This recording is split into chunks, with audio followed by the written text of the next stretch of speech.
नमस्कार दोस्तों, मैं एडवोकेट यशवंत यादव आपका स्वागत करता हूं लाइव वाइज में। आज हम बात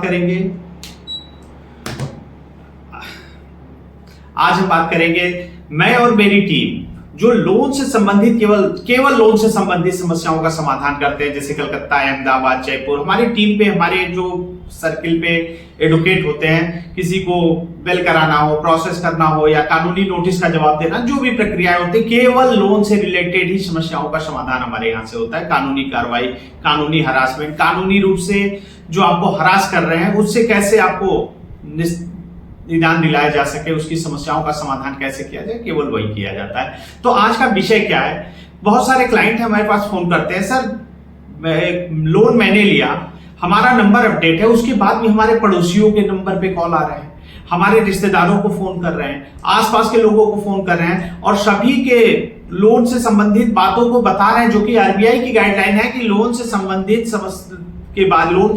बातें आपके फैमिली मेंबर, माने जो लोन से संबंधित लोग हैं, उनके परिवार को भी नहीं बताया जा सकता, लेकिन वो रिश्तेदारों को, पड़ोसी को परेशान कर रहे हैं, फोन कर रहे हैं और फोन करके यह कह रहे हैं कि आप गारंटर हैं, अब आपको ये पैसे देने पड़ेंगे। जो चीजें जो आज तक मेरे लोन पे गारंटी भी नहीं दिया है, कभी वो सिग्नेचर भी नहीं किए, उनको ऐसी ऐसी बातें करके परेशान कर रहे हैं। तो क्या कार्रवाई की जानी चाहिए, कैसे इससे समाधान होना है? तो वीडियो लास्ट तक देखिए, आपको समाधान पता चल जाएगा कि क्या प्रोसेस है, क्या तरीका है, क्या करना होता है।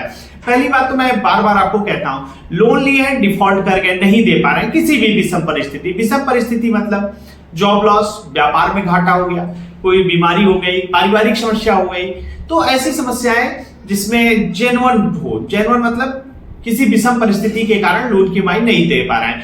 चाहे आप लोन की EMI डिफॉल्ट हो चुके हैं या डिफॉल्ट हो रहे हैं या डिफॉल्ट होने वाले हैं, किसी भी कंडीशन में सबसे पहला काम आपको लीगल प्रायर नोटिस जरिए रजिस्टर्ड एक्ट एडवोकेट के लेटर हेड पे जरूर दे देना है। क्यों? क्योंकि ये जो प्रायर नोटिस हो, आरबीआई की गाइडलाइन में साफ शब्दों में लिखा गया है, बताया गया है कि आरबीआई की गाइडलाइन, अगर आपने लोन लिया है, डिफॉल्ट कर गए, नहीं दे पा रहे हैं, तो सबसे पहले कंपनी को अवगत कराना आपकी रिस्पॉन्सिबिलिटी। कंपनी को कैसे पता चलेगा कि आपके साथ क्या विषम परिस्थितियां चल रही है, क्यों आप लोन की EMI नहीं दे पा रहे हैं? इसलिए कंपनी को एक लीगल प्रायर नोटिस जरिए रजिस्टर्ड आपको जरूर दे देना है। अब इसमें होगा कि सर लीगल प्रायर नोटिस में जेन्युइन डिफॉल्टर होने जरूरी है। जेन्युइन डिफॉल्टर मतलब वह डिफॉल्टर जो कि किसी कारणवश किसी ऐसी परिस्थितियां, विषम परिस्थितियां आ जाने के कारण लोन की EMI डिफॉल्ट कर रहे हैं, उसको कहते हैं जेन्युइन डिफॉल्टर। एक होते हैं बिलफुल डिफॉल्टर मतलब वो किसी लालच में कि लोन, बैंक से मैंने लोन ले लिया और उसको ऊपर 10% महीने का, 5% महीने के ब्याज पे चढ़ा देंगे, वहां से कैसे कर लेंगे, वहां से पैसे डूब गए, तो वो जेन्युइन डिफॉल्टर नहीं हुआ। शेयर मार्केट में अपने पैसे लगाए, पैसे का लॉस हो गया, भारी नुकसान हो गया, तो वो जेन्युइन डिफॉल्टर नहीं है। जेन्युइन डिफॉल्टर वह डिफॉल्टर है जो किसी विषम परिस्थिति के कारण लोन की EMI नहीं दे पा रहा है, और आपने ब्याज पे पैसे चढ़ा दिए लोन लेकर के, तो विषम परिस्थिति नहीं हुई। आप शेयर मार्केट में लॉस कर दिए, वो विषम परिस्थिति नहीं है। तो ऐसी परिस्थितियों में जेन्युइन डिफॉल्टर की श्रेणी में नहीं आते, तब आपको दिक्कत का सामना करना पड़ेगा। तो मैं बार बार आपको कहता हूं, पैसे हैं तो इनके पैसे दे दीजिए, नहीं है या कम है तो सेटलमेंट करके ही दे दीजिए। मेरा काम है कि आप लोगों को कैसे भी करके सेटलमेंट ही करके, थोड़े बहुत जो भी पैसों सेटलमेंट करके ही उसको क्लोज कर लेंगे, क्योंकि एक कर्ज मुक्त व्यक्ति ही सबसे अच्छी जिंदगी उसी की होती है जो कर्ज मुक्त है। नहीं तो लोन के डिफॉल्टर है, ऐसी ऐसी समस्याएं आ जाती हैं कि यहां तक कि वो उनके मन में गलत विचार आते हैं, जो कि नहीं आने चाहिए, क्योंकि ये कोई क्रिमिनल केस नहीं, आपने कोई डिफॉल्ट नहीं, आपने जेन्युइन डिफॉल्टर है, किसी कारणवश ऐसा हो गया है, तो आपको कर्ज मुक्त बनने के लिए सेटलमेंट करके ही पैसे दे देने चाहिए। अब आ जाते हैं टॉपिक पे। यदि आपको आपका लोन डिफॉल्ट हो गया, एजेंट परेशान कर रहा है, फोन आ रहा है, फोन उठाएं या ना उठाएं आपकी मर्जी, आपका फोन है, ऐसा कोई नियम नहीं है फोन नहीं उठाएंगे तो आपके ऊपर FIR होगी, ऐसा कुछ भी नहीं है, कोई भी नहीं कुछ हो सकता। अब रहती है आपके घर पे, अगर आपके पड़ोसियों को बात कर रहे हैं, आपके रिश्तेदारों को फोन कर रहे हैं, आपके कॉन्टेक्ट लिस्ट को कॉपी करके फोटो भेज रहे हैं, या फिर उनको गाली गलौज कर रहे हैं या ऊंची आवाज में बात कर रहे हैं, तो एक संविधान में एक नियम है, राइट टू प्राइवेसी, आपका अधिकार है, प्राइवेसी का अधिकार है। माने आपके लोन के बारे में, आपके फैमिली के, आपके जैसे आपने लोन लिया, आपकी वाइफ को नहीं पता होना चाहिए, आपकी वाइफ ने लोन लिया तो आपको नहीं बताना चाहिए, आरबीआई की गाइडलाइन में है। लेकिन ये क्या कर रहे हैं, फोन कर रहे हैं, कॉन्टैक्ट लिस्ट को कॉपी करके फोन कर रहे हैं, तो फोन मत उठाइए, कोई जरूरत नहीं इनकी फोन। अगर कोई रिकवरी एजेंट कहता है कि नहीं मुझे विजिट करना है, आपसे मिलना है, तो आप साफ शब्दों में कह दीजिए मैं आपसे विजिट करने के लिए, ठीक है आप विजिट करिए आइए, लेकिन आपके पास I card, visit letter, DRA का लाइसेंस, होम विजिट लेटर और आपका आधार कार्ड होना चाहिए। कम से कम इतने डॉक्यूमेंट होने चाहिए, तब तो मैं आपसे विजिट करूंगा। अगर आपको अथॉराइज किया गया विजिट करने के लिए तो इतने डॉक्यूमेंट होने चाहिए, I card, home visit letter, DRA का लाइसेंस, आधार कार्ड, इतने डॉक्यूमेंट हो तब तो आइए, तब तो मैं बात करूंगा।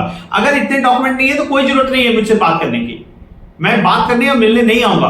अब रही रिश्तेदारों को फोन करते हैं, तो अगर कोई भी ऐसा कॉल कर रहा है, आपके रिश्तेदारों को फोन कर रहा है, तो कॉन्टैक्ट नंबर, जिस नंबर से फोन कर रहा है वो नंबर और उनका नाम रख लीजिए। उसके बाद आप एक ऑप्शन होता है cybercrime.gov.in कि मेरे मोबाइल को आपने हैक करके हमारे कॉन्टैक्ट लिस्ट को कॉपी कर लिया। किसी के कॉन्टैक्ट लिस्ट को कॉपी करना तो अपराध है।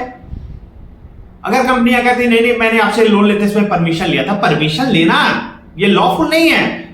आप किसी कॉन्टैक्ट लिस्ट का परमिशन ले लेंगे, आप उनके गैलरी को एक्सेस करने का परमिशन ले लेंगे, तो ये लॉफुल नहीं है, ये राइट टू प्राइवेसी है। आप किसी की मान सम्मान को खराब नहीं कर सकते।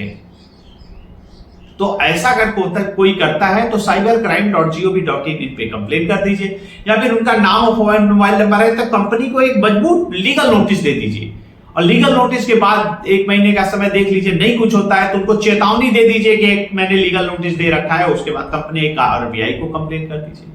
उसके बाद बैंकिंग लोकपाल में भी कर सकते हैं। आप चाहे तो अपने नजदीकी थाने में भी कंप्लेन भी कर सकते हैं आईटी एक्ट के तहत, आईटी एक्ट के माध्यम से कि हाँ इनमें 2 से 5 साल तक की सजा है। अगर आप ऐसा करते हैं तो देखिए जो करेंगे, जो प्रोसेस है वो करना पड़ेगा आपको, नहीं करेंगे तो जो दिक्कतें सामना करना पड़ रहा हो तो करना ही पड़ेगा। तो इसलिए कहते हैं आपके राइट्स क्या है, आपके अधिकार क्या है। अगर ऐसा कोई करता है तो आपको साइबर क्राइम में रिपोर्ट कर दीजिए। उसके बाद कोई दिक्कत हो, समस्या हो, परेशानी हो, पहली बात जान लीजिए। बहुत सारे लोग यूट्यूब पे आते हैं कह रहे हैं नहीं नहीं नोटिस का जवाब देना जरूरी नहीं है, तो गलतफहमी में मत पड़िए।